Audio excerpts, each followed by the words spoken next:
Terima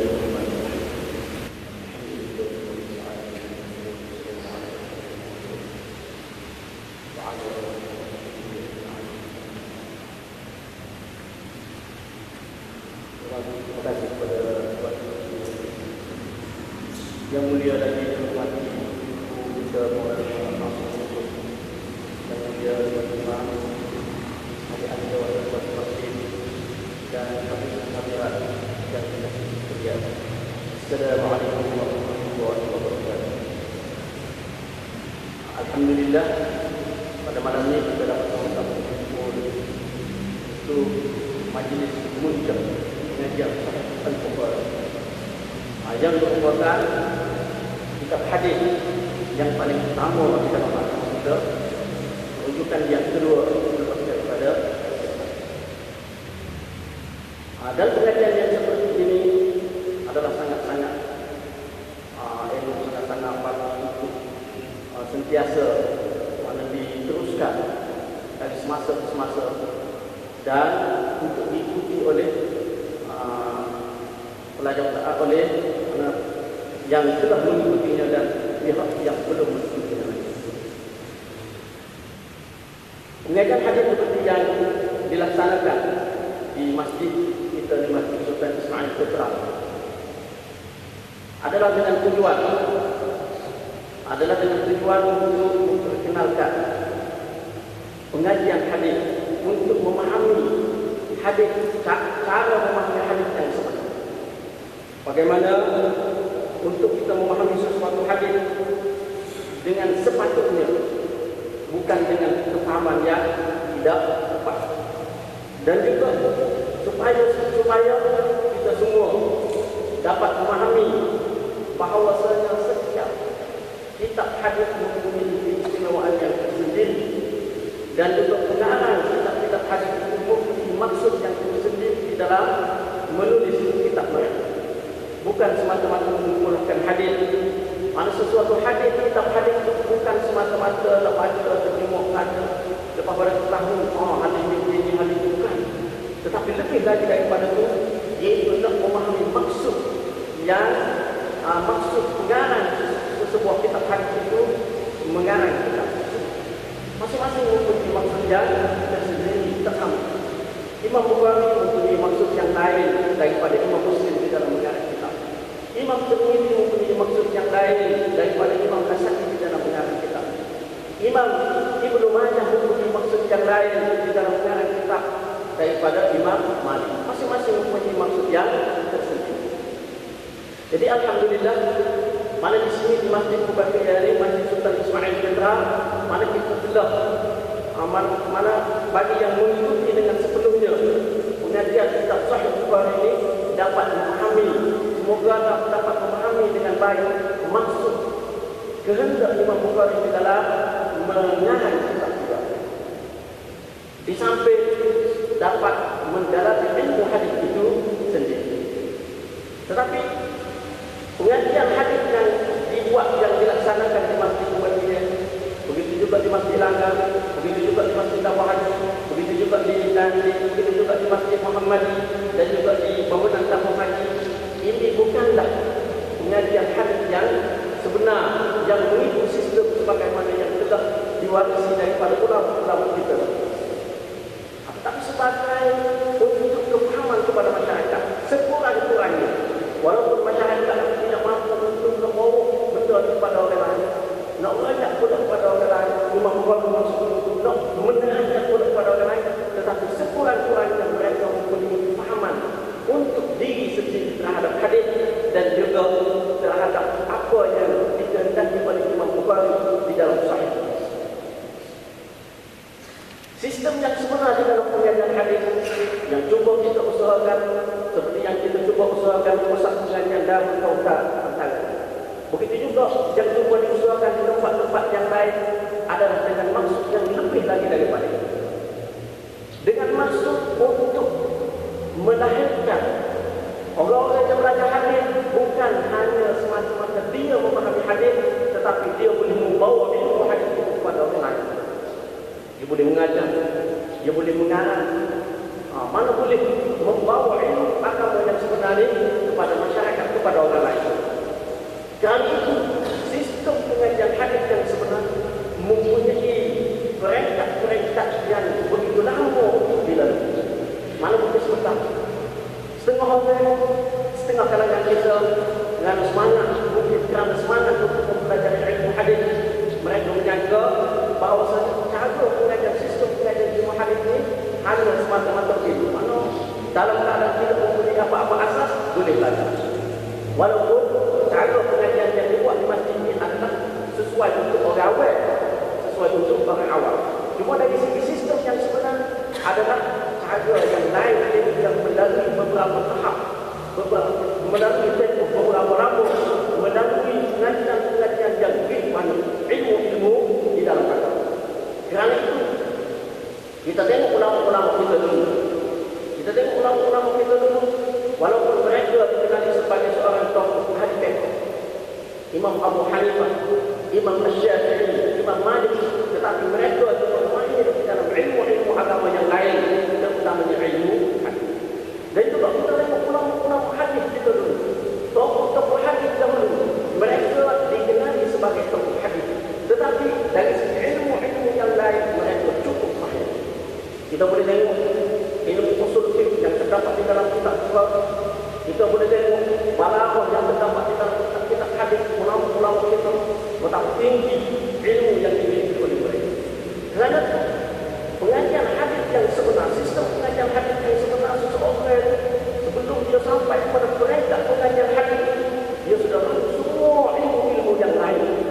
Segala ilmu usul, segala ilmu anak, seperti ilmu-ilmu bahasa, nahwu, saraf, kalam, ilmu amri, ilmu nahwi, ilmu usul tafsir, usul fiqh, semua sudah dilalui oleh mereka. Kerana itu kita tidak hairan, walaupun mungkin bagi setengah kalangan kita menganggap benda itu sebagai satu benda yang jelek, sehingga ada orang yang tanya-tanya, saya sendiri mana pernah dihasilkan pertanyaan macam mana itu mengaji hadis, tapi mengajar balaghah, mengajar usul tafsir, mengajar usul fiqh.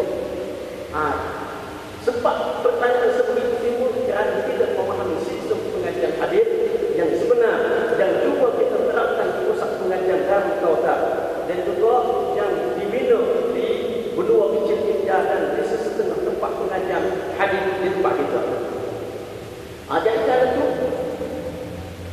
bagi orang yang melalui sistem pengajian hadis yang sebenar, mereka mempunyai kemahiran di dalam ilmu-ilmu agama yang lain juga, bukan semata-mata ilmu hadis. Itu mana bentuk sistem pengajian hadis yang sebenar. Walau bagaimanapun sistem pengajian hadis yang seperti ini, walaupun tidak secara bersistem, tetap menjadi satu bentuk pengajian yang baik, satu majlis yang baik untuk sekurang-kurangnya memberi pemahaman ilmu hadis kepada masyarakat. Kemudian kita mempopularkan ilmu hadis, pengajian ilmu hadis seperti masjid sebagai masjid Angga dan juga beberapa tempat, dan juga Darul Kautsar mana lebih terkenal sebagai pusat pengajian ilmu hadis. Apakah kerana kita menganggap hadis itu sebagai sumber rujukan utama, bukan Al-Quran? Tidak. Sebenarnya pengajian hadis adalah bermakna pengajian Al-Quran dulu. Kerana apa? Kerana hadis adalah mubajjir, mufassir, muwaddih kepada Al-Quran. Hadis adalah penjelas kepada Al-Quran. Hadis adalah pentafsir, penhurai kepada Al-Quran. Dengan sendiri bila-bila seseorang belajar hadis, mampu menguasai hadis, dengan sendiri dia dapat memahami Al-Quran dengan sebaik-baik. Walaupun dia tak belajar Al-Quran, walaupun dia sebenarnya dalam sistem pengajian hadis, untuk belajar hadis itu kenal untuk tafsir. Jadi waktu mereka tafsir Baydawi macam mana? Tafsir yang itu tak tafsir Baydawi itu, dan walaupun tidak habis, tetapi sekurang-kurangnya hancur. Ulama-ulama tafsir dengan kitab-kitab tafsir. Jadi kerana itu pengajian hadis digalakkan, dibesar-besarkan, mana untuk meluaskan kepada mungkin kerana dengan pengajian hadis seorang itu dapat juga memahami Al-Quran.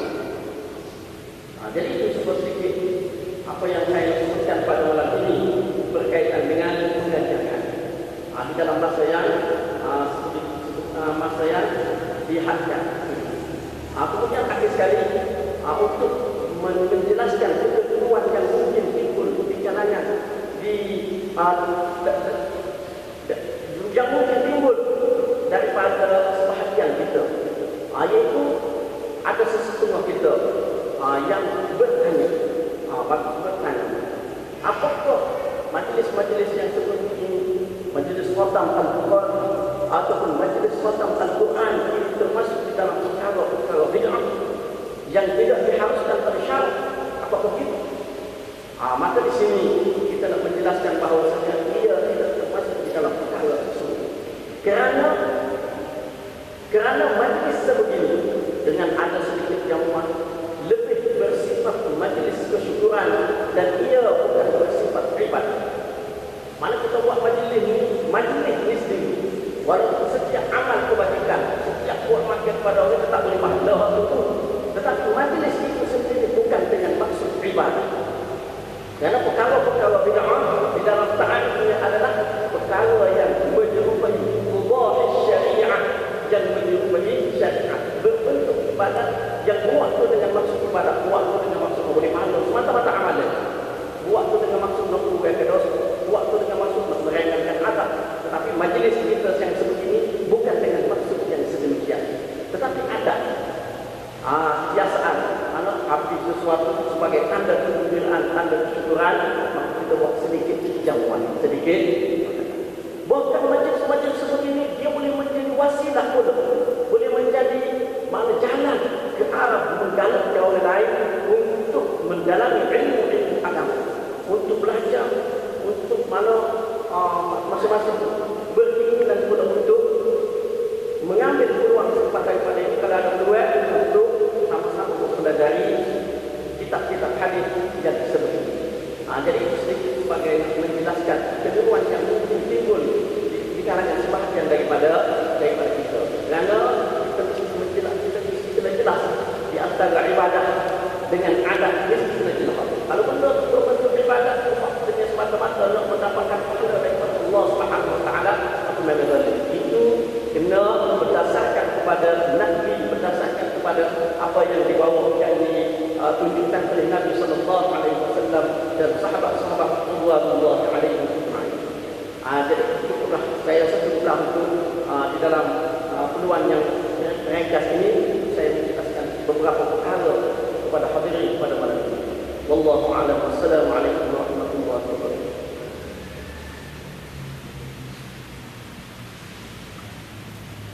Jazakallahu khairan kepada Ustaz Nasir kerana telah menjelaskan sedikit berkenaan dengan pengajian kuliah hadis di masjid dan juga apa dia perbezaan di antara yang dijalankan dalam daurah di pusat pengajian Darul Fazal. Dan daripada maklumat yang diberikan tadi bahawa untuk mengikuti kelas daurah hadis ini dia kena ada ilmu alat, ikut persediaan, bukan seperti mana yang dibuat di masjid-masjid itu kuliah umum. Kerana ada setengah-setengah daripada orang yang berminat untuk mengaji hadis ini, dia pergi kat Darul Fazal, dia kata dia nak belajar, dia ikut, tapi dia perlu ada kepada ikut sistem yang benar yang telah ditetapkan oleh pusat pengajian Darul Fazal. Jadi sekarang tibalah pemuncak kepada program kita, iaitu di mana malam ini Maulana Hasri akan membaca hadis yang terakhir sebagai khatam, majlis khatam maka dengan selanjutnya anda mempersilakan Maulana untuk meneruskan secara malam ini. Silakan.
Wassalatu wassalamu ala sayyidina Muhammad wa ala alihi wa ashabihi ajma'in.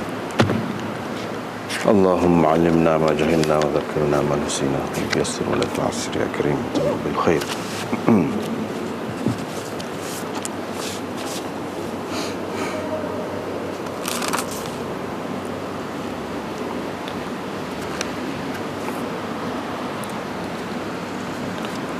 باب قول الله ونضع الموازين القسط ليوم القيامة وأن أعمال بني آدم وقولهم توزن ataupun يوزن. وقال مجاهد القسطاس العدل بالرومية.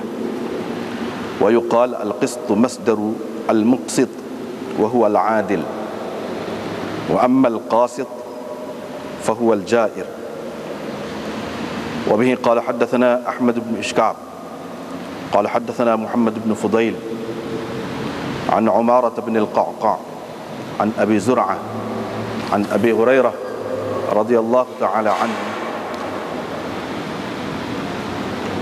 قال قال النبي صلى الله عليه وسلم كلمتان حبيبتان إلى الرحمن خفيفتان على اللسان ثقيلتان في الميزان سبحان الله وبحمده سبحان الله العظيم.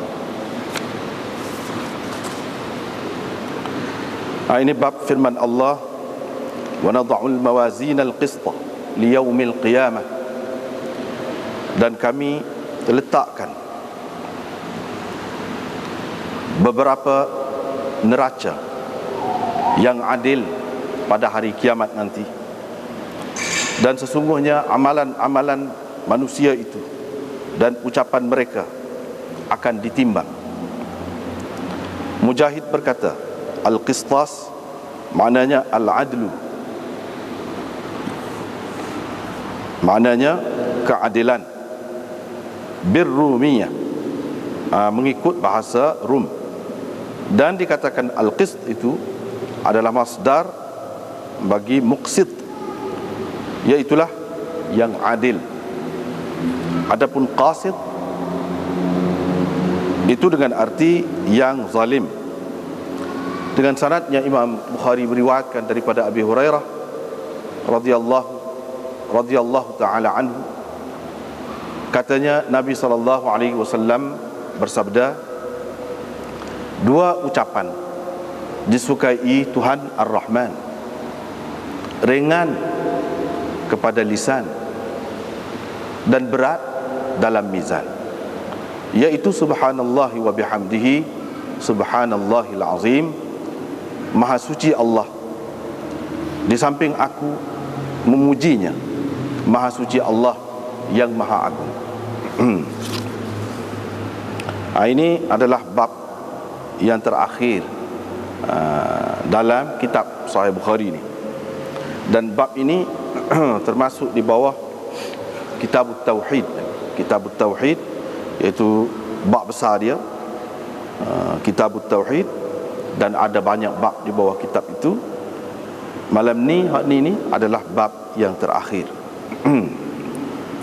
Dan di dalam bab yang terakhir ini Imam Bukhari hanya mengemukakan satu saja hadisnya, tidak banyak, satu saja.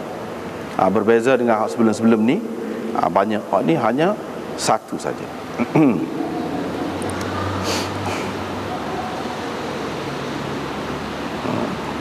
Sebagaimana kita maklum, Imam Bukhari ni dia ada cara dia sendiri dalam penulisannya. Dari segi tertib bab-bab yang dibuat oleh Imam Bukhari daripada awal sampai akhir ini, ulama-ulama dia tulis kitab menceritakan apa maksudnya. Bab ni dimulakan dengan bab ni dulu, yang keduanya bab ni, dan seterusnya sampai ke akhir ni. Apa maksud Imam Bukhari buat begitu? Memanglah maksudnya ada dan disebutkan oleh mereka dengan jelas sekali, dan mereka faham. Ulama-ulama ni faham maksud Imam Bukhari itu buat kitab dia ni bukan semata-mata nak kumpulkan hadis-hadis. Kalau kita tengok kepada hadis-hadis itu, mungkin serupalah dengan kitab-kitab lain.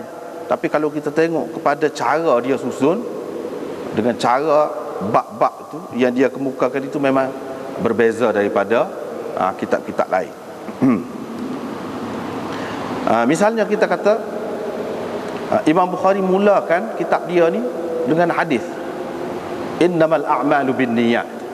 Itu dia mulakan dengan hak tu. Lepas pada tu barulah ada bab besar, iaitu tentang wahyu. Tentang wahyu. Lepas wahyu tu barulah kitabul iman dan seterusnya. Lepas kitabul iman, ilmu pula, dan seterusnya sampai ke akhirnya. Dia nak cerita bahawa di dalam setiap kerja kita, dalam setiap amalan kita, mesti kena ikhlas. Hak tu hak nombor satu sekali. Dia mengikut niat kita. Hak itulah yang dikatakan innamal a'mal binniyat.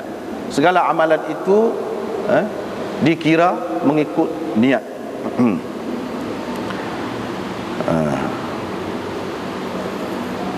Maksud Imam Bukhari-nya supaya ikhlas dalam segala amalan, termasuklah dalam penulisan, dalam pengajian. Dia nak mengingatkan diri dia sendiri dan juga orang lain. Mana dia sebagai penulis dan dia sebagai guru, dia kena ikhlas. Orang lain yang belajar, yang baca tulisan dia pun kena ikhlas juga. Barulah ada hasilnya, barulah ada faedah dan kesannya. Lepas pada tu bab sebenarnya, iaitu bab wahyu. Imam Bukhari nak cerita bahawa segala-galanya ditentukan oleh wahyu tu. Punca ilmu banyak. Ada beberapa punca ilmu yang diketahui oleh manusia. Ada di antaranya manusia dapat, manusia perolehi, manusia capai dengan akal. Ada di antaranya manusia capai dengan uji kaji. Ada di antaranya manusia capai dengan pemerhatian dia. Berdasarkan pemerhatian dia, dia dapat tahu begini. Tetapi Imam Bukhari nak cerita, dulu kita sebenarnya sudah bincang dari awal dulu. Kalau tengok situ, dapat tahulah dengan secara terperinci kita telah jelaskan di awal dulu. Ini secara ringkas saja nak sebutkan, iaitu Imam Bukhari nak cerita sumber-sumber ilmu selain daripada wahyu adalah tidak pasti belaka, tidak memberi keyakinan, tidak menjamin apa yang dibawa itu benar-benar betul. Sebab itu kita tengok dalam kehidupan manusia ni berapa banyak, tak kira lah dalam bidang apa sekalipun, dia nak boleh sampai kepada keputusan yang muktamad itu macam-macam pendapat. Macam-macam pendapat. Orang kata kalau 1000 orang, 1000 lah, tak serupa pendapat ni kalau nak kira fikiran. Dari segi ahli kajian pun begitu juga. Dulu kata begini, lepas tu kata begini pula. Tak serupa. Yang ni misalnya kita kata satu ketika dulu manusia kata bumi ni terhampar. Bumi ni pusat alam. Dulu ahli sains lah tu yang kecek gitu tu. Yang kemudiannya bila ahli sains kemudian mari tidak begitu. Sedangkan hak dulu tu segala ilmu duk mengaji berasaskan hak tu lah. Hak kemudian ini mari dia membatalkan, dia kata tak betul semua. Hak betulnya gini. Itu contoh. Begitu juga kalau pemerhatian, kalau kita nak berdasarkan pemerhatian pun tak betul juga. Pemerhatian kita dengan deria ataupun panca indera kita ni banyak menipu kita. Kalau kita duduk atas bangunan, kita kata USM tu saja, tak payah tinggi lagi. USM tu saja. Tengok bawah ni kecil nampak. Kereta ke orang yang berjalan tu nampak kecil. Jadi mata kita telah menipu kita. Kita kata kita pakai mikroskop ke apa, kita kata teropong pakai. Belum tentu ada jaminan lagi bahawa sebesar tu seperti yang kita nampak. Boleh jadi kemudian dia kata tidak bersatu, besar lagi. Yang kita teropong tu bukan sebesar tu saja, besar lagi. Begitu keadaannya. Itu keadaan mata. Keadaan telinga pun begitu juga, kalau jauh sikit tak dengar. Begitu juga keadaan rasa pun sama juga. Kalau orang demam, orang sakit tu jadi pahit belaka, semuanya tak sedap. Hak manis, hak sedap pun jadi tak sedap. Maknanya kesimpulannya yang kita buat tak betul, banyak tak betul. Banyak tak betul. Begitu juga kalau kita tengok kita ambil kayu bubuh dalam air. Nampak belok kayu dalam. Betul ke belok? Tak betul. Mata kita telah menipu kita. Maknanya berdasarkan pemerhatian, berdasarkan kajian, ia banyak menipu kita. Akal kita pun begitu juga. Akal kita. Dulu puak-puak Mu'tazilah kata manusia tak boleh naik. Mana hadis Mi'raj ni dia kata tolak semua, tak boleh pakai. Sebab manusia kalau naik ke atas dia akan sesak nafas, tak ada oksigen kata dia, mati kata dia. Tu ahli-ahli fikir dulu, ahli-ahli falsafah dulu. Yang kuat menggunakan akal, dia kata tak boleh. Tetapi sekarang ni tak pelik perkara tu, menjadi perkara biasa. Orang sudah pergi ke angkasa lepas, orang naik kapal terbang, naik jet, naik macam-macam, tak ada timbul apa-apa. Bukan Nabi pun. Ini kan lagi mukjizat. Ini kan lagi mukjizat. Puak-puak ni dulu dia kata kalau belah dada tu, supaya dalam hadis tu belah dada sampai pusat tu kata dia mati dulu. Puak-puak ni puak-puak doktor lah juga. Jadi akal dia tu tak sampai, sehingga dia tolak hadis-hadis ni. Tapi kita ahli sunnah terima hadis-hadis itu ada tersimpan di dalam kitab-kitab hadis ni, walaupun akal manusia tidak dapat, tak sampai ke situ suatu ketika dulu. Tapi orang-orang kita, ulama-ulama kita kata tak apalah, tak faham apa, kita masuk, kita terima hak ni. Sebab apa? Ia sahih. Ia sahih. Nanti akan sampai masa dia orang akan nampak. Sebab Nabi SAW diutuskan bukan untuk orang zaman dulu saja, sampai kiamat. Dan akan banyak lagi perkembangan, kemajuan, perubahan yang akan berlaku kepada manusia. Banyak. Kalau kita nak kira zahir begitu, banyak perkara lah kita akan tolaknya. Di akhir zaman ni seorang perempuan akan dikuasai oleh 50 orang lelaki misalnya. Bila pernah ada? Zaman kita ni pun tak ada lagi. Itu dari sudut masyarakat pula Nabi cerita. Dan banyak lagi lah perkara-perkara yang lain. Kalau nak kira berdasarkan pemikiran ahli politik ke, ahli falsafah ke, ahli masyarakat ke, gapo ke, tak siapa. Benda ni tak akan dapat diselesaikan oleh manusia, kecuali Imam Bukhari nak ceritanya kena wahyu. Sebab tu dia mari mula-mula sekali wahyu, Kitabul Wahyi. Dengan wahyu tu, kalau benda lain dengan akal saja, dengan pengalaman kita saja, kita tak boleh. Lagu mana nak semaya tak tahu. Kita kalau terima dah, Tuhan tu ada, Tuhan ni banyak, buat baik kepada kita, rahmatnya, nikmatnya sangat banyak. Kita nak bersyukurlah ke dia. Nak bersyukur lagu mana? Nak terima kasih lah kepada dia. Kita nak buat lagu mana? Cuba tengok agama-agama dalam dunia ni kan, macam-macam caranya. Kalau tidak wahyu, tak ada wahyu, kita tak akan tahu benda tu. Begitu juga masalah nikah kahwin, masalah yang lain-lain, banyak.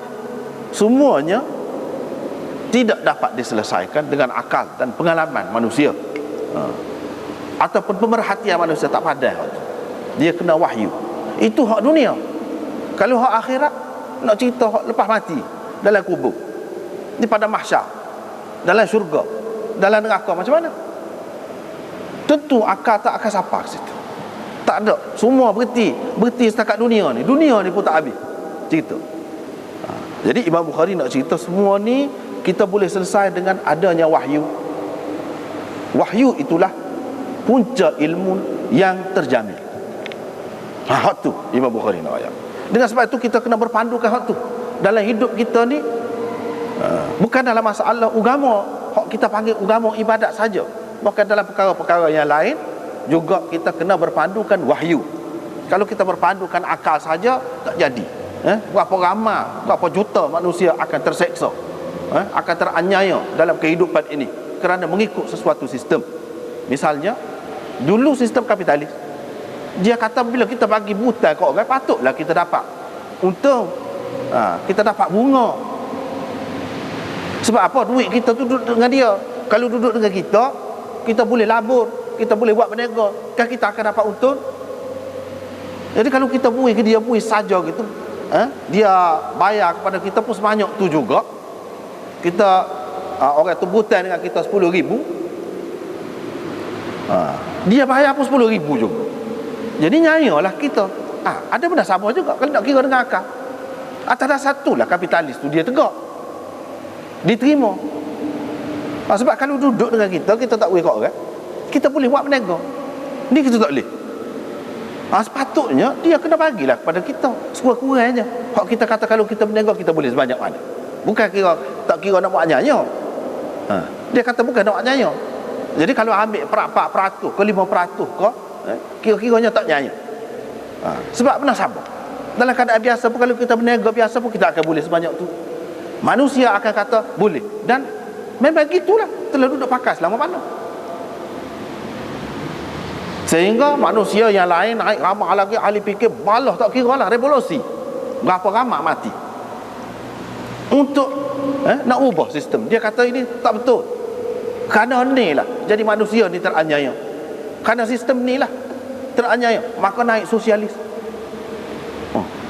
Naik sosialis. Hak tu pun kemudian setelah beberapa lama, dulu orang puja, lepas pada tu orang tumbangkan patung dia. Begitulah keadaan manusia. Bukan hak akhirat, bukan hak selepas mati, bukan hak surga neraka, hak dunia. Hak tiap-tiap hari dia duk buat. Hak tu pun dia tidak dapat tentukan. Dengan sebab itu kita perlu kepada wahyu. Dalam wahyu kata wa ahallallahu al-bai'a wa harrama ar-riba. Jelah. Hak tu riba. Riba tak boleh. 5 sen pun. Tak boleh. Atas nama tu. Kalau kita berniaga untung naik. Dan kalau kita, ni logik agama pun. Logik agama dia mari dia bukan royak wahyu itu saja. Dia guna akal juga. Guna akal juga. Tapi akal itu mesti kena berpandukan wahyu. Jangan wahyu kena ikut akal. Akal tu kena ikut wahyu. Begitu. Kata dia, orang-orang agama kata, pitih tu kalau kamu beri kat orang, kamu kata kamu tak boleh buat kerja apa, kamu rugi dah lah. Jadi patutlah dia bagi kepada kamu tu bunga tu. Logik agama kata boleh jadi kalau duduk dengan kita orang curi. Orang curi PT tu boleh kepada kita. Hak 10,000 tu pun tak ada. Usahakan nak lebih bunga. Tak ada. Kan ada kemungkinan itu? Ada kemungkinan ke tak ada kemungkinan? Ada. Kalau tidak orang curi pun hangus, terbakar, habis. Begitu juga.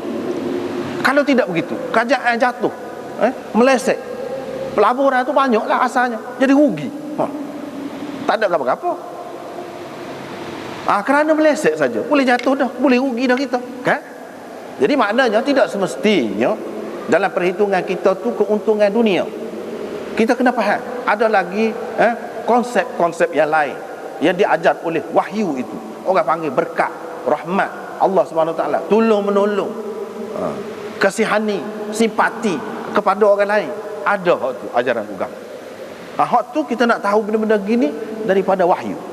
Artinya wahyu ni memimpin kita dalam kehidupan dunia dan di akhirat. Hak tu Imam Bukhari nak ayat. Lepas tu baru iman. Kita tahu iman daripada wahyu juga. Kalau nak tahu iman, kalau serah kepada akal kita, tak boleh. Dia akan berbeza-beza dan tak ada siapa pun yang tenang. Tak ada siapa pun yang akan tenang. Sebab itu ahli-ahli falsafah pun kalau dia fikir lagu tu kau serabut. Kalau serah kepada fikiran dia sendiri, tak usah agama, tak apa, asal baik. Lepas baik dia tenang, dia yakin kau. Dia yakin kau. Lepas tu dah dia baik, lepas pada mati tu dia boleh gap. Berapa ramai orang-orang yang cerdik-cerdik sepanjang hayat dia kena seksa. Lepas tu dia boleh gap, dia boleh tenang. Tak dapat. Kalau serah kepada akal tak lagi. Dengan sebab itu dia kena ada agama, iman itu.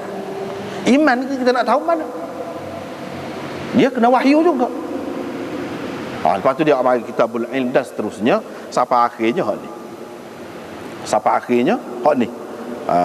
Qaulillah wa nadha'ul mawazin al-qist li yaumil qiyamah.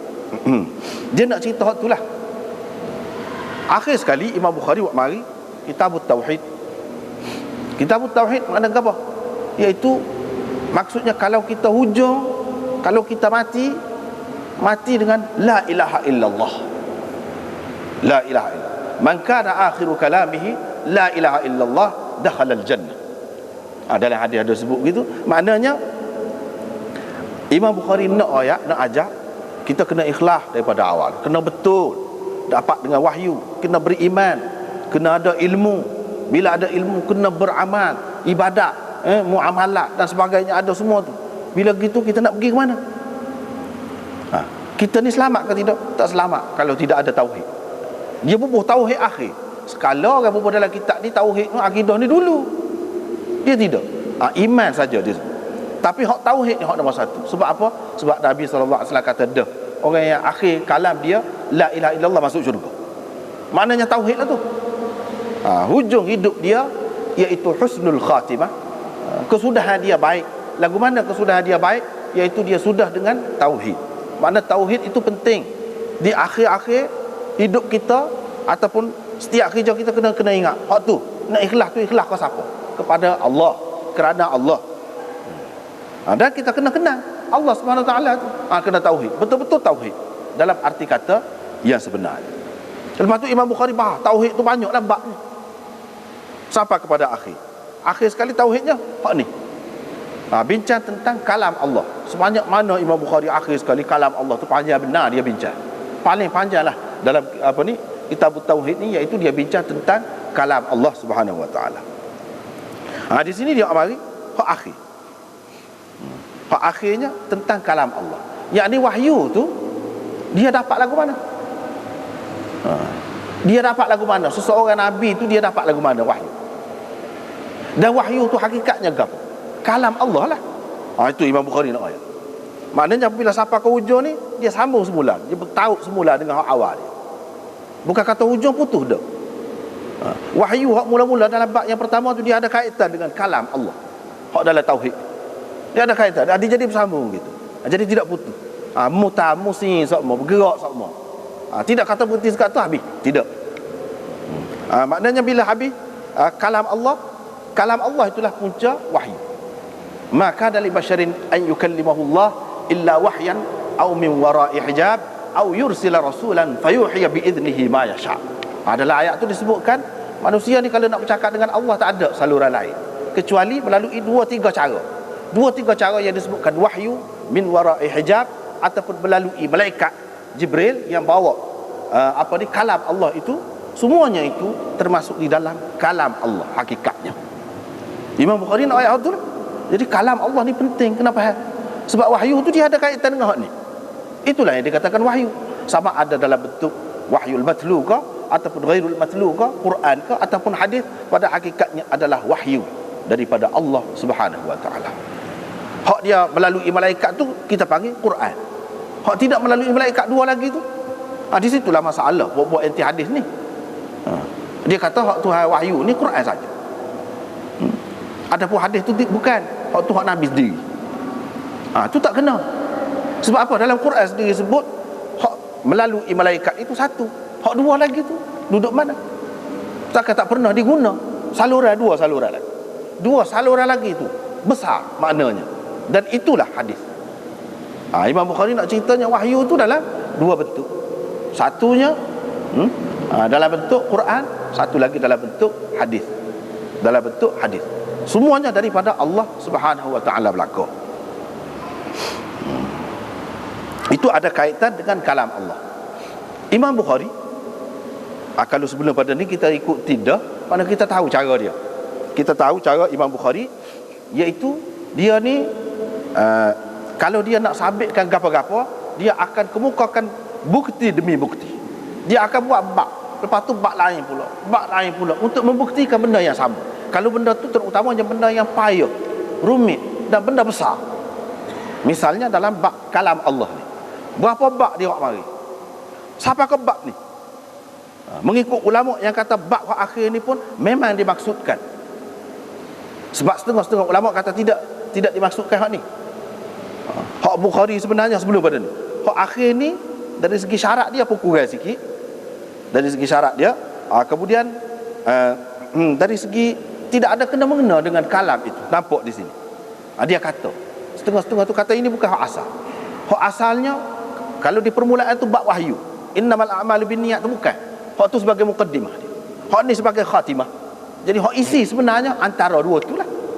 Iaitu kitabul wahyu sampai kau sebelum pada ni. Hak ni tak termasuk. Hak ni sebagai penyudah, penutup dia.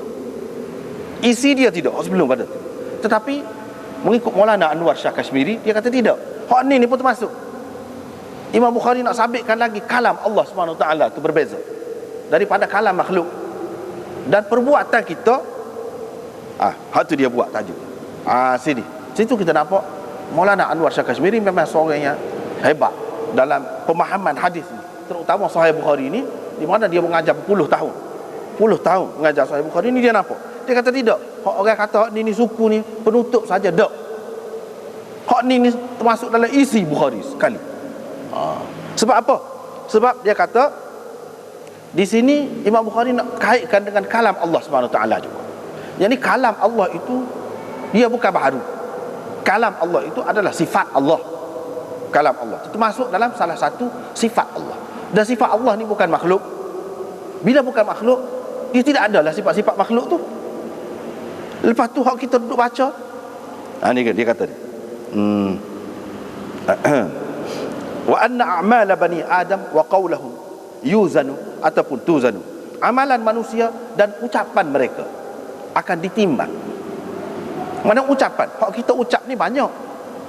Antaranya hak kita ucap hak ada maknanya pada kitanya, baca Quran tu lah. Baca Quran. Quran tu apa dia? Quran itu kalam Allah. Jadi bila kalam Allah duduk tulis dalam kertas, dalam buku tu, dengan dakwah yang kita guna ataupun dengan mesin cetak yang kita guna untuk keluarkan mushaf Al-Quran itu, adakah ianya baharu? Kita boleh kata begitu ke? Tidak. Imam Bukhari nak ayatnya tidak. Apa sebab? Dulu banyak dah dia sebut ni. Apa sebab tidak? Kalam Allah itu qadim. Kalam Allah itu sifat dia, tidak serupa dengan makhluk. Tapi bacaan kita, lidah kita, dakwah hak kita guna tu, kertas hak kita guna tu, hak tu makhluk. Hak tu makhluk. Sebab tu ada besar kecil, ada terang, ada tak terang. Lepas tu begitu juga orang baca, ada hak sedap, ada hak tak sedap, sebab makhluk. Tetapi yang dibaca hakikatnya di sisi Allah Subhanahu Wa Taala, ada hak tak sedap. Ada orang baca tak kena. Hak sebenarnya ada kau tak kena kalam Allah. Tak. Situ dia. Begitu juga di sini yang akan ditimbang tu bacaan kita. Bacaan kita tu Quran akan ditimbang. Perbuatan kita lah bacaan kita tu. Kita sebut dengan lidah kita, dengan daya kita, upaya kita. Hak tu akan ditimbang. Tapi kalam Allah tu akan ditimbang kau. Tak. Situ dia nak ayat. Beza pula. Jadi kalam Allah saya rasa tak perlu timbang hak tu. Hak timbangnya bacaan orang. Sejauh mana ikhlasnya, sejauh mana betulnya, baca tu tak serupa pula. Sebab apa? Sebab perbuatan manusia tu tidak serupa. Nabi SAW kata, ada orang yang mahir dalam baca Al-Quran ini, ma'as safaratil kiramil barah. Dia akan bersama safarah, penulis-penulis wahyu ataupun malaikat-malaikat Al-Kiram yang mulia dan hak baik-baik akan bersama saya esok. Makna hak tidak begitu, tidak sama dengan tu lah, duduk kelas lain lah. Berbeza-beza. Apa berbeza? Sebab makhluk. Tetapi kalam Allah tu sendiri tidak makhluk. Kod tu dia nak lagi Imam Bukhari maksud gini wak mari sini ni, dan ada kena mengena dengan bab sebelum ni, bukan tak ada kena mengena. Begitu. Tak apalah. Dia wak mari bab ni akhir sekali. Sebab apa? Imam Bukhari ni seperti kita maklum, awal dia tu pun ada maksud dia, hujung dia pun ada maksud. Dia tidak saja. Kalau hidup kita ni kena ikhlas, kena beriman, kena beramal soleh. Untuk apa? Esok ni akan kita nampak ni, akan timbang esok. Hak ni di mana? Di akhirat. Mana hak dulu perlu kepada wahyu tu di mana? Dalam dunia. Hak kita guna hasil daripada wahyu, hak kita pakai tu, mana hasil dia kita akan apa? Esok di akhirat esok. Jadi kita kena ingatlah. Itu peringatan cara Bukhari. Kita kena ingat kesudahan kita, hujung kita di mana. Kalau hujung kita di akhirat dan amalan kita ni akan ditimbang belaka, ucapan baik ke buruk ke, amalan baik ke buruk akan timbang belaka, kita akan beringatlah. Di situlah kita berasa perlu sangat kita ikut wahyu. Kita ada iman, ikut panduan di situ. Apabila kita ingat kita ni akhirnya pergi sini, pergi ke akhirat. Allah Subhanahu Wa Taala kata, kami akan adakan, akan sediakan, akan letak neraca timbangan yang adil pada hari kiamat nanti, yang untuk menimbang amalan manusia. Dua perkara ada di sini. Yang pertamanya neraca. Dia sebut banyak neraca. Banyak neraca. Jadi banyak neraca ni bukan sebab apa? Amalan manusia ni tak banyak kan? Ada hak baik, ada hak buruk, ada hak jenis sedekah, ada hak jenis ibadat. Macam-macam lah adanya. Nak timbang hak ibadat hak ni, nak timbang hak sedekah hak ni, nak timbang hak ni. Banyak. Dengan sebab itu dia sebut al-mawazin. Ada yang kata tidak, al-mawazin di sini disebut al-mawazin di sini bukan banyak timbangan tu saja, tetapi timbangan tu oleh kerana boleh menimbang semua macam perkara. Macam banyaklah. Macam banyak. Mana untuk tafkhim di sini. Untuk nak royak besarnya, hebatnya, istimewanya, peliknya neraca ini sehingga dia boleh timbang semua benda. Sehingga boleh timbang semua benda. Padahal saja. Supaya puak-puak umat Nabi Nuh, kadzabat qaum Nuhinil mursalin. Kaum Nuh telah mendustakan rasul-rasul. Padahal kaum dia tu bukan mendustakan semua rasul. Bukan ramai rasul yang mereka dustakan. Yang mereka dustakan Nabi Nuh tu je. Tapi apa sebut al-mursalin? Sebab dengan mendustakan Nabi Nuh tu bermakna mendustakan sekalian Nabi. Dia sebut banyak situ, tapi maksudnya hak zahirnya sahaja, tetapi pada hakikatnya banyak. Pada hakikatnya banyak. Serupa juga di sini. Oleh kerana dia boleh menimbang banyak perkara ni, maka disebutkan dengan jamak yang sebenarnya sahaja. Dan Allah SWT boleh timbang belaka dengan hak sah ni. Tetapi setengah ulama dia kata tak, dia sebut banyaklah. Banyak, tapi ada sedia belaka. Kita ni tidak sedia belaka. Zaman dulu orang duduk bahar. Ya kalau neraca ni untuk menimbang amalan manusia ni, dia kata ni Mu'tazilah lah, sebab tu dia tolak ayat Quran ni, dia takwil. Dia kata neraca ni maksudnya keadilan. Kami akan mengadakan keadilan, akan letakkan keadilan gitu di hari kiamat nanti. Bukan neraca nak agak dia kata dia. Lepas tu dalam hadis tu pula sebut ada timbang, ada dua daun dia tu pula, ada lisan dia tu, penunjuk dia tu, tepat kau tidak tepat, tak ada begitu. Apalah kata dia ni, dia tolak semua. Jadi hak sebut neraca ni dia tolak, penimbang ni dia tolak. Sebab apa dia tolak? Sebab macam mana nak timbang amalan manusia? Amalan manusia ni bukan benda. Hak boleh timbang ni benda, kata dia. Jisim, yang berjisim, hak ni termasuk dalam a'rad. Sifat-sifat. Misalnya kepanasan, dia kata kesakitan, nak timbang lagu mana? Nak ukur lagu mana? Dia duk muskil hak tu demon ni. Dia tidak tahu. Ulama-ulama kita dulu lagi bahar. Dia kata kamu duduk sibuk dengan jisim. Nah, padahalnya kita boleh fikir dari segi a'rad tu, sifat tadi tu lebih kekal lagi daripada jisim. Dengan sebab itu dia ulama-ulama dulu setengah-setengahnya muskil ni bila berhadapan dengan puak-puak Mu'tazilah. Dia pun kata Tuhan akan buat a'rad ni jadi berjisim. Timbang hak tu. Dia kata. Jadi amalan baik kita dan banyak lagi hak baik-baik tu, Tuhan akan menjadikan berupa, berjisim, sehingga boleh timbang lah bila jisim, tak jadi masalah. Dia takwil. Ada pula yang mengatakan tak, hak Tuhan timbang tu bukan amalan, tetapi suratan amalan. Suratan amalan tu surat, buku tu benda lah, jisim, jadi boleh timbang lah kata dia. Duduk bahas hak tu. Padahalnya kalau demo tu hidup di zaman kita ni, selesai semua masalah. Dia duduk ingat jisim tu lebih kekal. Bahkan jisim tu akan hancur tak tahu ke mana. Jadi gapo tak tahu. Hak kekalnya apa dia? Suara. Saya masih simpan lagi hak tok guru saya, hak tok guru ana dalam khatam Bukhari dia dulu, kaset dia. Ini di antara hak dia semua. Mufti Wali Hasan di Pakistan, dia sebut hak ni. Dia sebut Suara saya, kata dia,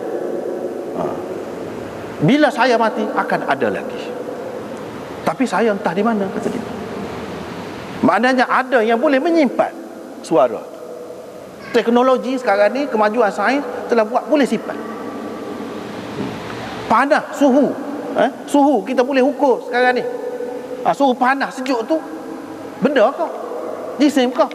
Tengok, boleh ukur dengan adanya termometer. Orang boleh suka sebanyak mana rumah ni guna api elektrik.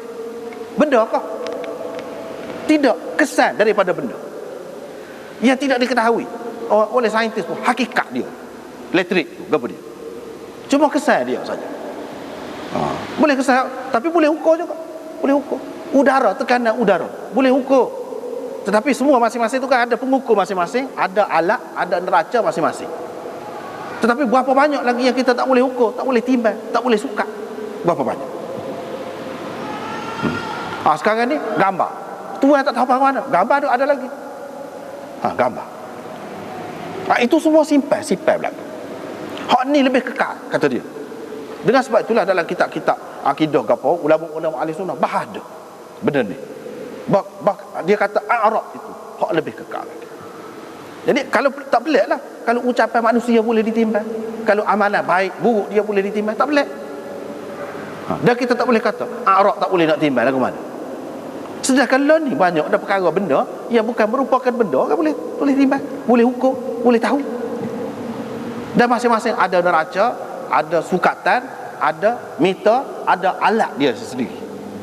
Allah Subhanahu Wa Taala yang Maha Kaya, Maha Bijaksana, takkan tak boleh buat. Kita ni hak tak bolehnya. Kita dapati berapa banyak lagi yang kita tak boleh ukur, kita tak boleh timbang, kita tak boleh suka.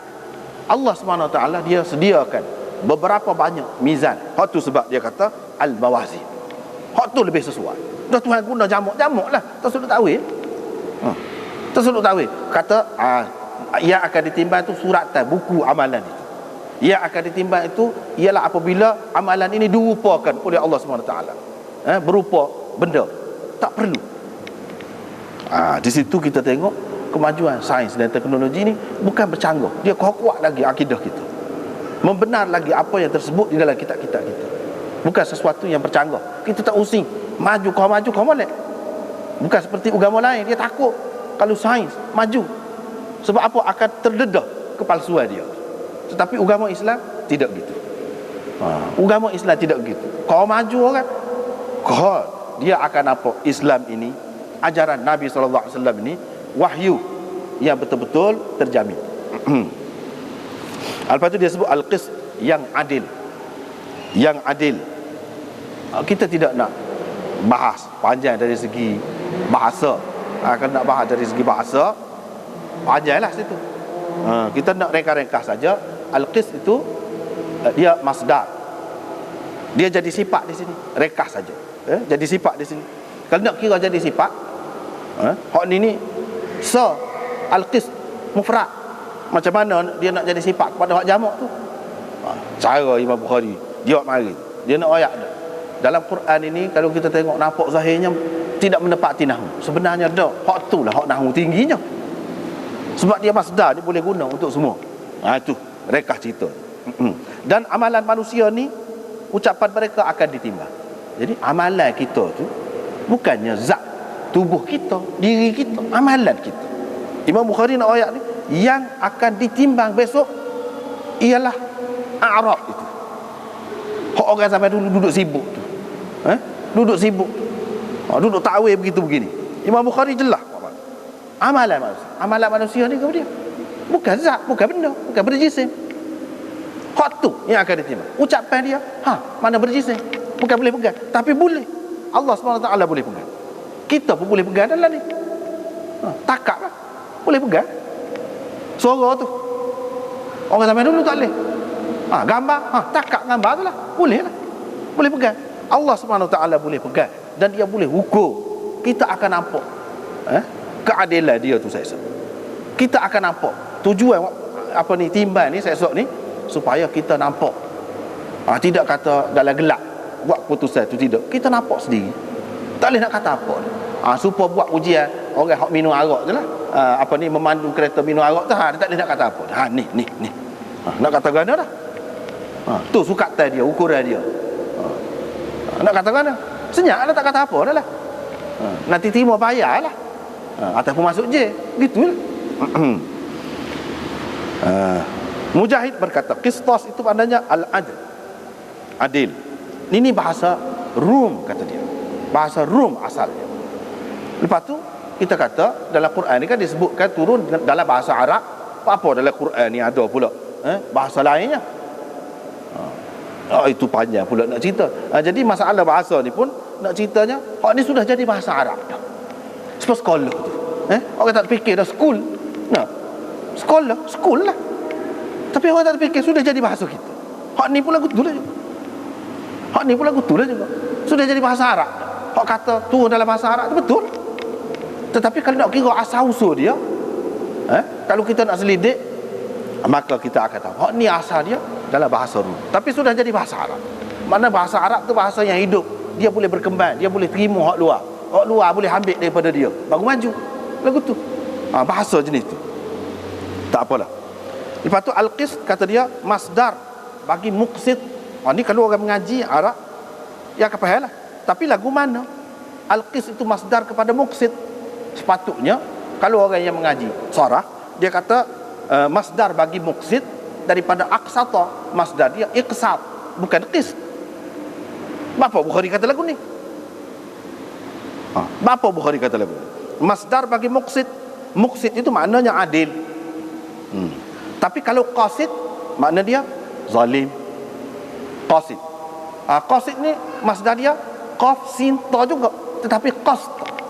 Hak ni qist. Hak ni qist, hak tu qasd. Hak qasd tu dengan makna zalim. Wa ammal qasitun fakanu li jahannam hataba. Qasid di situ makna orang-orang yang zalim. Mereka akan jadi kayu api dalam neraka jahanam. Adapun hak muqsid ini, innallaha yuhibbul muqsitin. Allah Subhanahu wa taala suka kenal kepada orang-orang yang adil. Muqsid. Muqsid ni kalau nak kiranya hak biasa, hak ngaji biasa, dia masdar dia iqsad. Imam Bukhari nak kata masdar bagi masdar.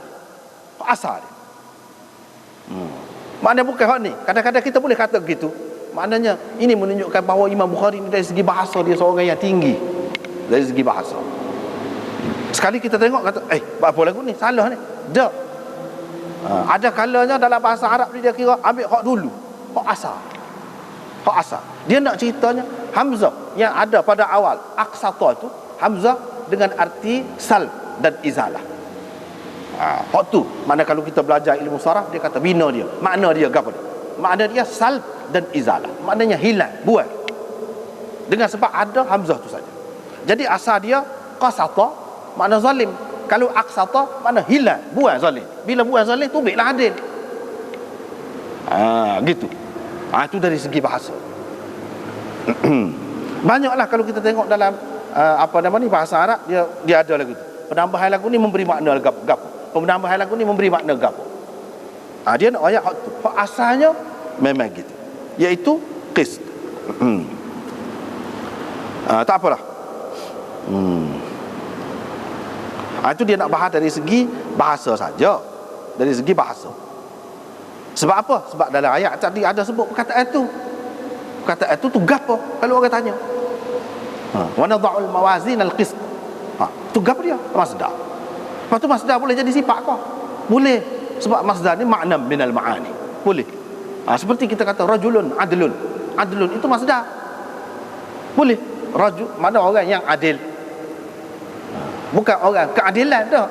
Orang yang adil. Begitu.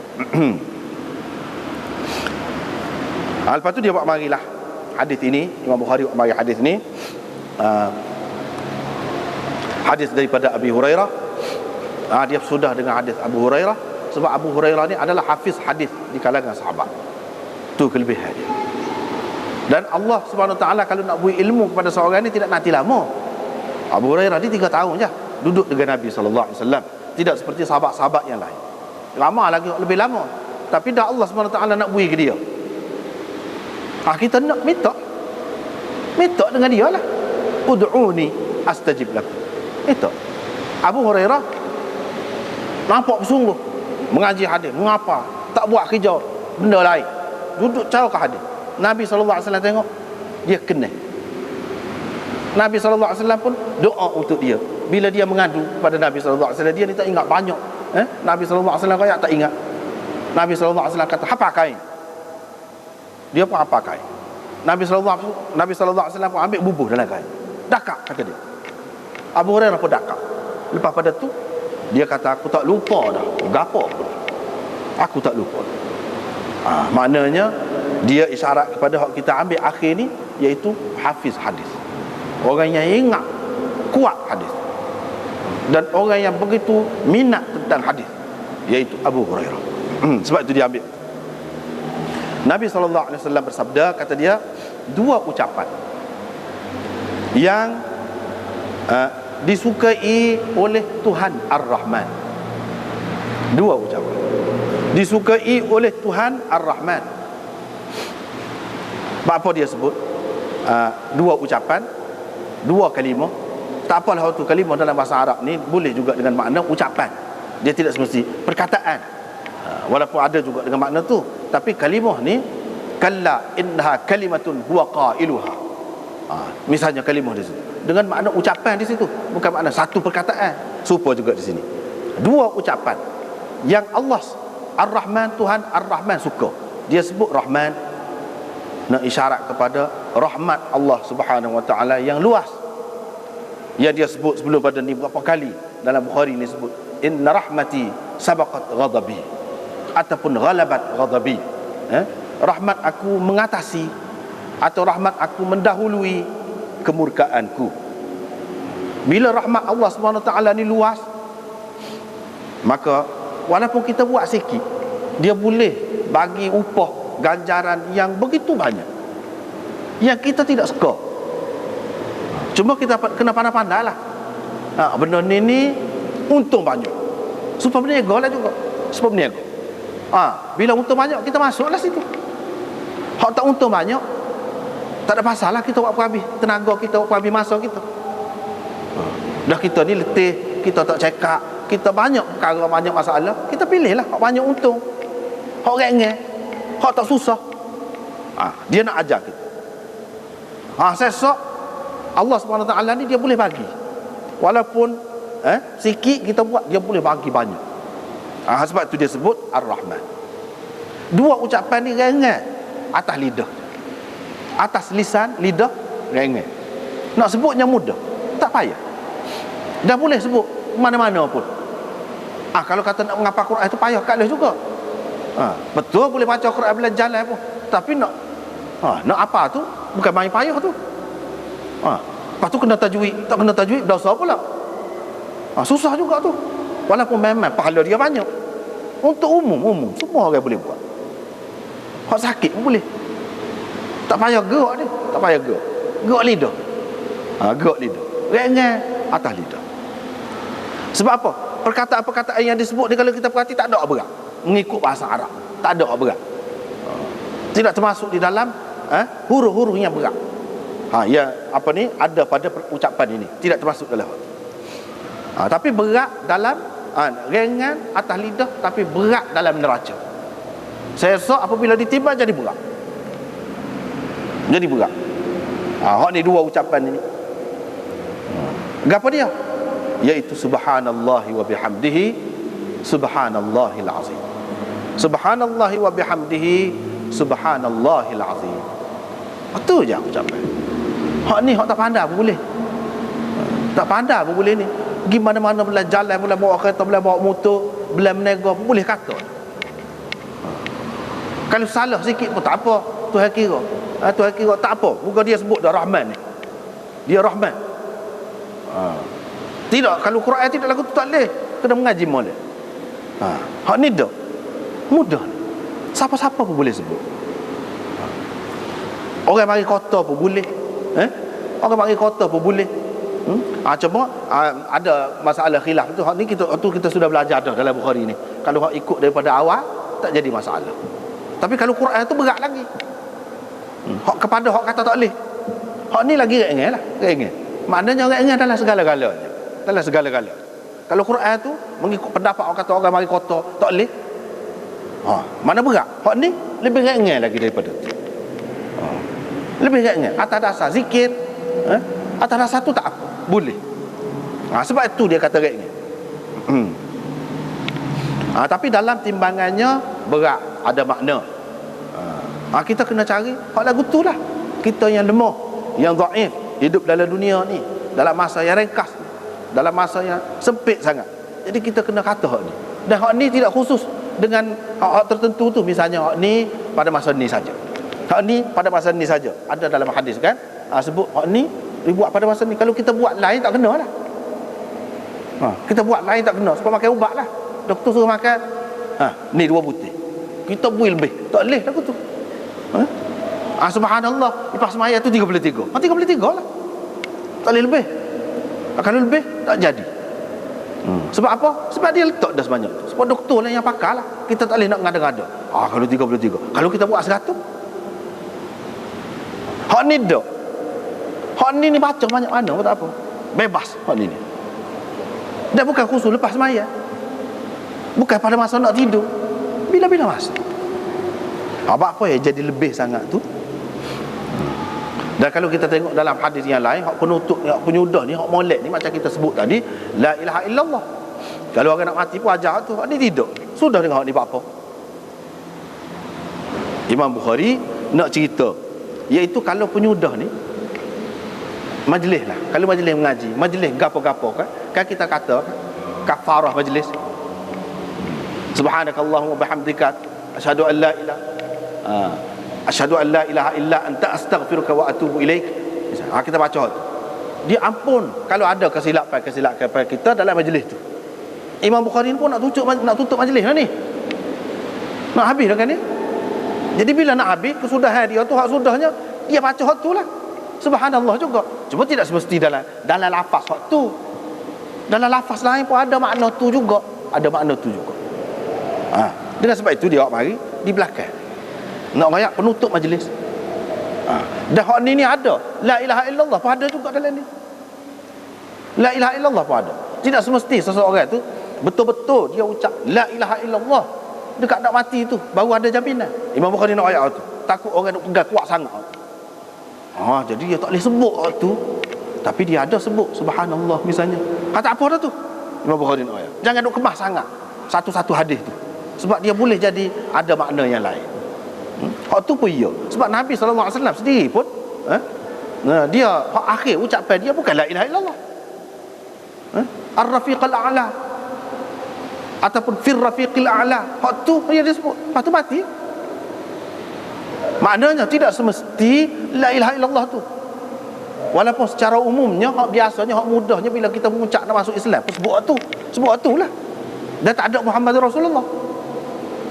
Hujung ni puji Allah saja, tak ada Muhammad Rasulullah.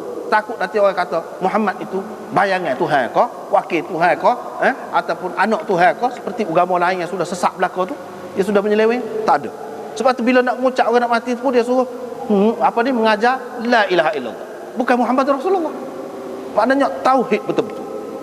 Tauhid betul-betul. Takut sebut hak tu, lama kan ada pula hak lain pula. Ada pula uah lain pula. Nabi ni kita boleh melalui dia ke, kita boleh minta dengan dia ke, takut-takut gitu. Dengan sebab itu dalam tahiyat pun wa asyhadu anna Muhammadan abduhu wa rasuluh. Semua bagi peringatan Nabi tu manusia, orang, bukan Tuhan. Semua tepat. Ini semua untuk apa? Untuk tauhid. Tu Imam Bukhari buat akhir ni bab tauhid kan. Sudah tu pun dia tauhid betul lah. Tauhid semua. Jadi tidak semestinya hak tu, hak lain-lain pun boleh juga. Cuba kita perhati. Subhanallah, Maha suci Allah.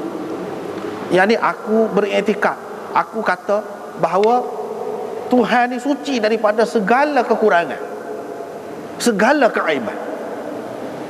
Itu sama dengan la ilaha. Hak ulama-ulama kata takhalli, dia kena suci dulu, bersih dulu. Bila kita nak jangak, kita nak pakai pakaian comel, kita kena bersihkan diri kita dulu. Bila kita nak hias rumah kita, kalau kubal lembar tu tak jadi, kena cuci dulu. Hak cuci itulah subhanallah. Segala kekurangan tak ada pada Tuhan, keaiban tak ada.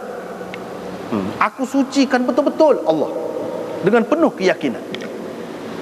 Wa bihamdihi, di samping aku memujinya, mana segala sifat yang sempurna, yang baik tu ada pada Tuhan. Aku percaya ada itu, dan aku kata begitu. Itu makna subhanallah wa bihamdihi. Supaya la ilaha illallah, la ilaha illallah. Illallah tu makna kita menyabitkan Allah tu dengan segala kesempurnaannya, segala kebaikan, kelebihannya. La ilaha tu makna kita menafikan daripada hak lain-lain. Kita kata maha suci Tuhan daripada adanya sekutu dia, daripada adanya sifat kurang, daripada ada anak dan sebagainya. Itu makna maha suci. Wa bihamdihi maknanya kita puji, bukan suci saja. Lepas pada kita cuci tubuh kita misalnya, kita pakai comel-comel. Lepas pada kita bersihkan rumah kita, kita hias. Barulah jadi. Hak itulah hak nak. Itulah makna la ilaha illallah. Itulah makna la ilaha illallah. Subhanallah. Yang disucikan itu siapa? Allah. Yang mempunyai sifat-sifat yang sempurna. Allah tu yang disucikan. Disucikan daripada gab dia. Yang ni tidak ada sekutu dia. Yang ni ada sifat Allah tu dalam Hasyiyah ni pun dia ada sebut, dia wujudiyah. Bersifat wujudiyah. Ada sifat Allah tu bersifat adamiyah. Wujudiyah ni lagu mana? Hak tu tergambar pada ikram. Dzul jalali wal ikram. Dzul jalal wal ikram. Ikram nyata di situ. Sifat-sifat apa ni? Wujudiyah. Misalnya ilmu, kalam, kudrat, kuasa dan sebagainya. Itu sifat yang memang ada pada Allah dan kita kena terima adanya. Kalau tidak, tak sempurna Tuhan. Sifat adamiyah lagu mana? Iaitu sifat Tuhan juga, tapi sifat yang tidak ada pada dia. Tak boleh ada pada dia. Misalnya la mathila lahu, la nidda lahu, la kufuwan lahu.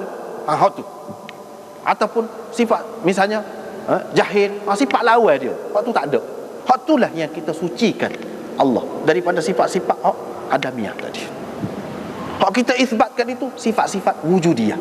Ya memang dia sendiri akui, dia sendiri kata dia ni bersifat dengan begini. Innallaha ala kulli syai'in qadir, wallahu sami'un basir dan sebagainya. Hak tu kita kena terima. Barulah ada makna subhanallahi wa bihamdihi. Jadi orang Islam ni tidak mensucikan Allah saja, tetapi menyabitkan juga kesempurnaan Allah Subhanahu wa taala. Itu maksudnya subhanallahil azim, makna maha suci Allah yang maha agung. Maha agung. Agung tu segala sifat semua sekali, hak kurang tu tak ada. Itu makna agung. Dan segala sifat yang sempurna tu ada pada dia. Itu makna agung. Dalam bentuk yang paling sempurna.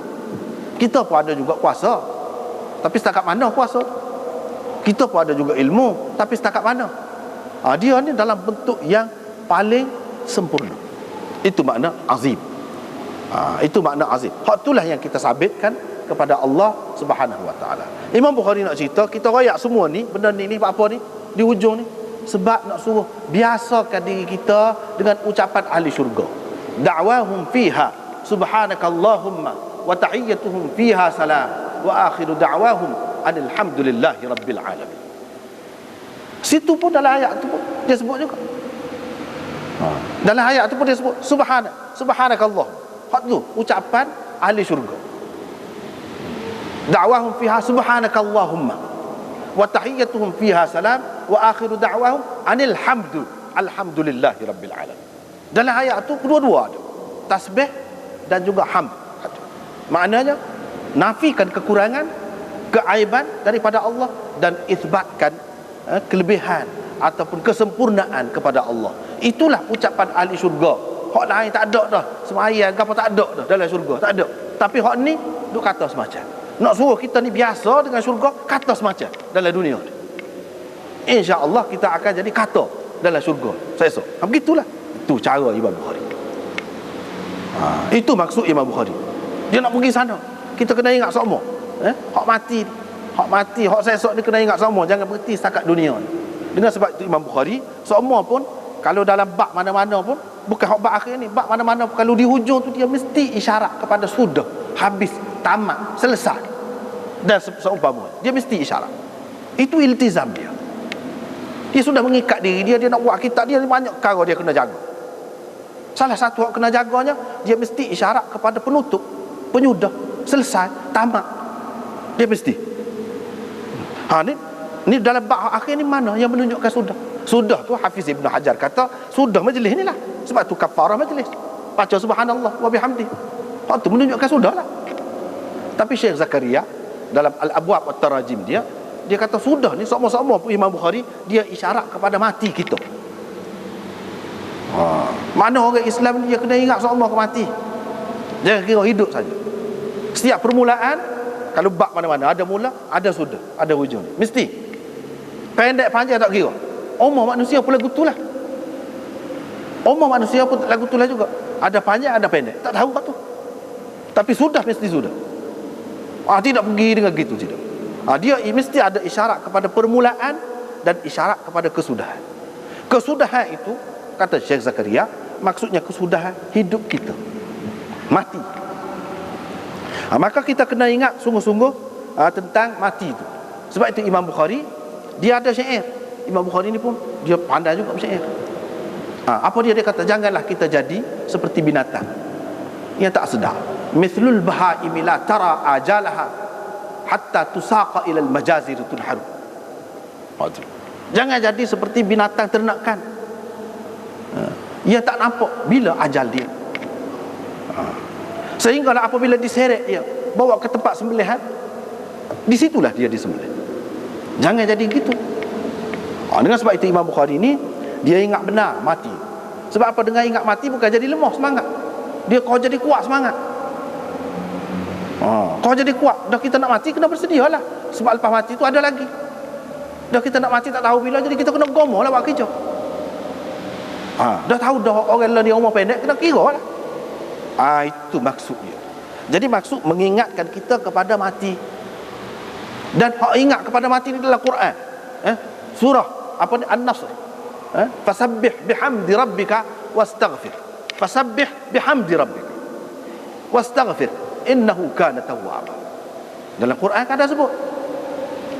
Bila sebut mari surah tu surah kemenangan, ramai sahabat sukalah kita menang.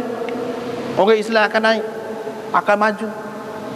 Tapi ada sahabat tua-tua hak berpengalaman seperti Abu Bakar menangis bila turun surah tu.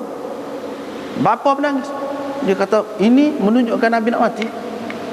Orang tanya Ibnu Abbas. Ibnu Abbas kata tak betul orang faham lagu tu. Ini maksudnya Nabi SAW nak mati. Bila nak mati Allah Subhanahu Wa Taala ajar apa? Fasabbih, tasbih bihamdi rabbika. Tasbih berserta dengan hamd Tuhan engkau. Dalam Quran tu isyarat kepada Nabi akan mati. Jadi bila kita ni nak mati, kita tahu kita kena bersedia. Kita tak tahu bila-bila nak mati. Nabi ada juga isyarat-isyarat. Kita tak tahu nak mati. Dengan sebab itu perlulah kita ingat semua. Dan hak ni hak paling ringan.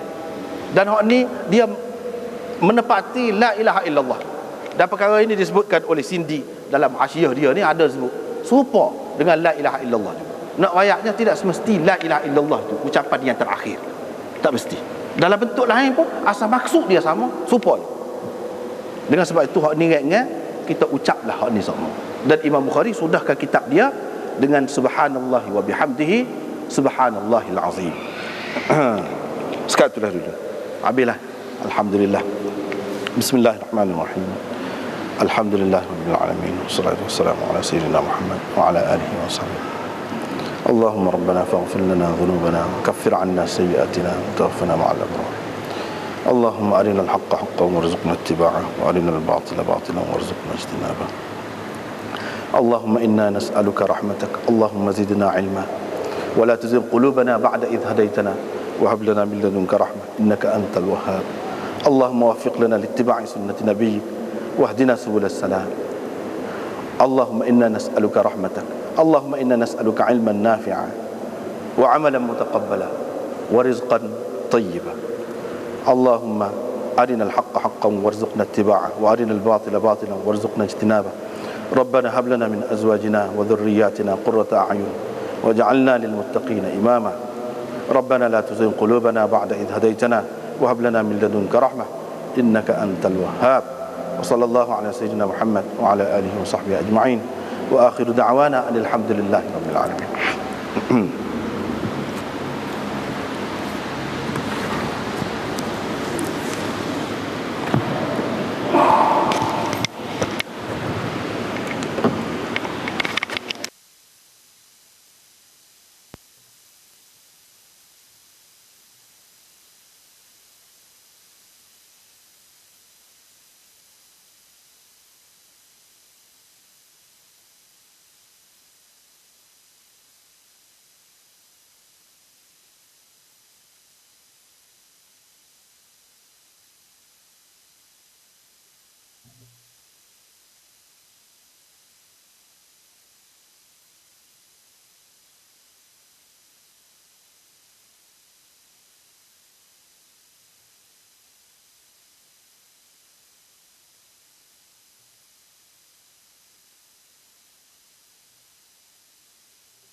Kenapa mengambil masa selama 14 tahun?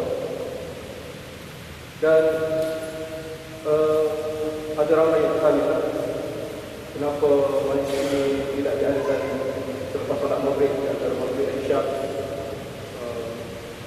Kenapa tak syarat reka-rekanya. Jadi penjelasan tadi telah diberikan oleh Ustaz Nasir dan kita melihat kepada yang telah disampaikan Ustaz tadi bahawa kitab Bukhari adalah begitu seni sekali, banyak seninya. Kalau diberikan secara ringkas memang kita tidak dapat mengambil manfaat daripada kitab Sahih Bukhari. Dan 14 tahun adalah merupakan masa yang sangat panjang dalam. Jadi jasa Maulana dari segi menggerakkan tenaga, masa adalah amat besar, yang mana tidak ada nilai yang kita boleh ukur. Ada rasa susah nak cari pakaian yang boleh kita dapat mana-mana yang dibuat oleh Maulana. Dan tentu sekali apabila datang ke sini bukannya mari dalam bentuk yang perlu kepada persiapan, perlu kepada rujukan yang dibuat oleh Maulana. Banyak kitab-kitab yang dapat dirujuk dan sebagainya. Jadi perlu kepada banyak masa, tenaga dan sebagainya. Jadi sebagai menghargai jasa tenaga dan sebagainya yang telah dicurahkan oleh Maulana, maka kita KJK telah menyediakan hadiah lah. Yang mana hadiah ini disumbangkan oleh pelbagai pihak. Dalam kalau kita lihat pun dalam bentuk notebook lah. Sebab kita tahu bahawa Maulana bukan setakat mengajar saja, banyak penulisan-penulisan yang dibuat dan banyak sudah diterbitkan. Dan salah satu usaha yang paling besar, yang agak besar, yang mana yang akan dibuat ialah indeks Al-Quran dan Hadis, yang kita harap ia merupakan sumbangan yang besar pada umat ini, yang mana akan dapat dimanfaatkan dalam masa yang panjang bagaimana kita dibuat. Jadi anak sebagai pengurus majlis ulama dengan sebagainya menjemput Cikgu Masjid mengiringi Imam Masjid Sultan Ismail Ketra untuk menyampaikan cedera hadis kepada Maulana. Persilakan.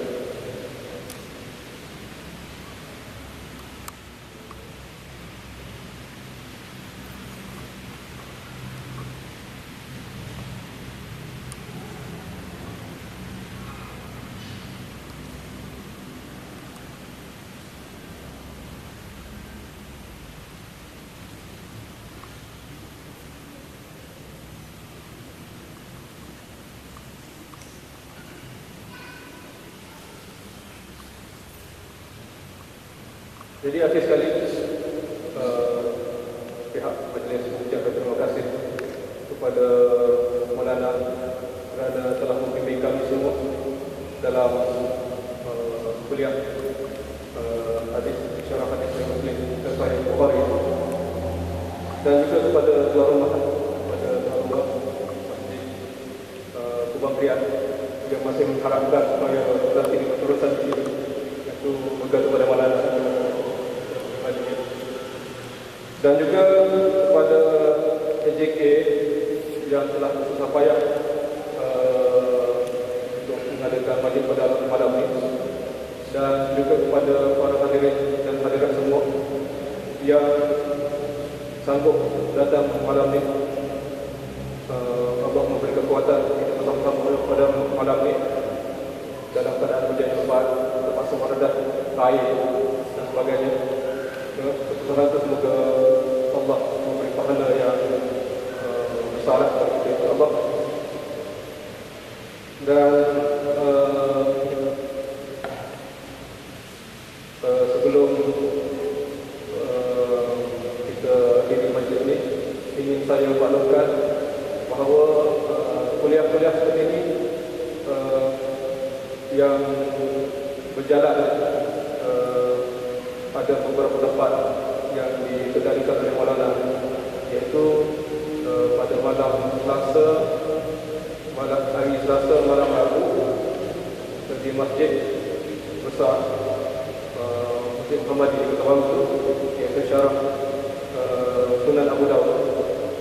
Sama juga masih sama semua kuliah pada di antara lepas solat Maghrib dan solat Isyak. Dan pada hari Rabu malam Khamis di Masjid Langgar, syarah Muslim, syarah Muslim, Sahih Muslim. Dan ada satu lagi yang dikendalikan oleh Ustaz Nasib, iaitu di Musalla di Kota Baru depan dengan klinik kesihatan, itu syarah Mishkatul Masabih. Dan untuk makluman para hadirin semua, kita ada menyediakan jamuan makan yang agak enak, insyaAllah.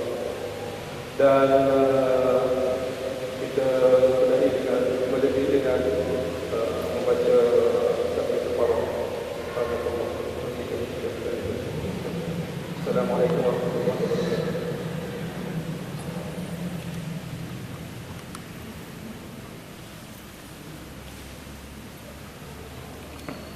Makan belakang, kat belakang, belakang ni.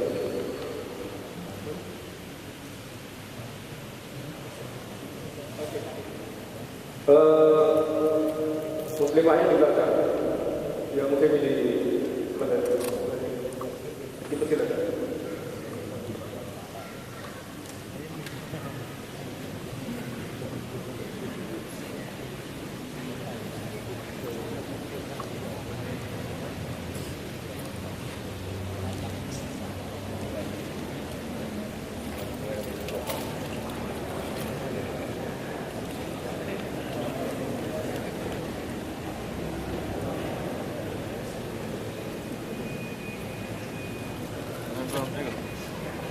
Ya.